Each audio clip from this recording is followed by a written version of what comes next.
శిశుపాలుడు ఎవరు? శిశుపాలుడికి శ్రీకృష్ణుడికి సంబంధం ఏంటి? ఈ వీడియోలో తెలుసుకుందాం.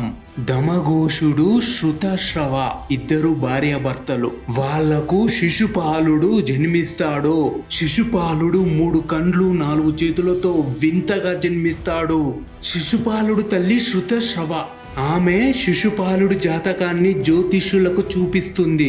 జ్యోతిష్యులు శిశుపాలుని జాతకాన్ని చూసి, శిశుపాలుని మీ బంధువులలో ఎవరైతే తాకుతారో వాళ్ళ వల్ల ఒక కన్ను పోయి 2 చేతులు పోయి ఒక సాధారణ శిశువుగా మారిపోతాడు. కానీ ఎవరి వల్ల నీ కొడుకు అవయవాలు మాయమైపోతాయో వాళ్ళ చేతిలోనే నీ కొడుకు మరణిస్తాడు.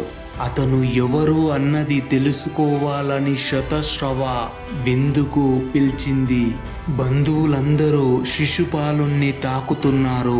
కానీ శిశుపాలుడి అవయవాలలో ఎలాంటి మార్పు కనిపించలేదు. చివరిగా శిశుపాలుని శ్రీకృష్ణుడు ఎత్తుకున్నాడు. శిశుపాలుడి అవయవాలు మారిపోయాయి. శిశుపాలుడు తల్లి ఆనందపడింది. వెంటనే శ్రీకృష్ణుడి దగ్గరికి వచ్చి, శ్రీకృష్ణ, నువ్వు ఒక మాట ఇవ్వాలి. శ్రీకృష్ణుడు, సరే మాట ఇస్తున్నాను, ఏం కావాలో చెప్పండి. నా కొడుకుని నువ్వు చంపకూడదు. శ్రీకృష్ణుడు ఒక క్షణం ఆలోచించి, నీ కొడుకు 100 తప్పులు చెయ్యనంత వరకు నేను క్షమిస్తా.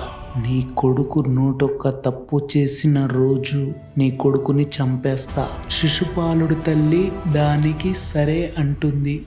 ఆ తర్వాత ఏం జరిగిందో నెక్స్ట్ వీడియోలో తెలుసుకుందాం.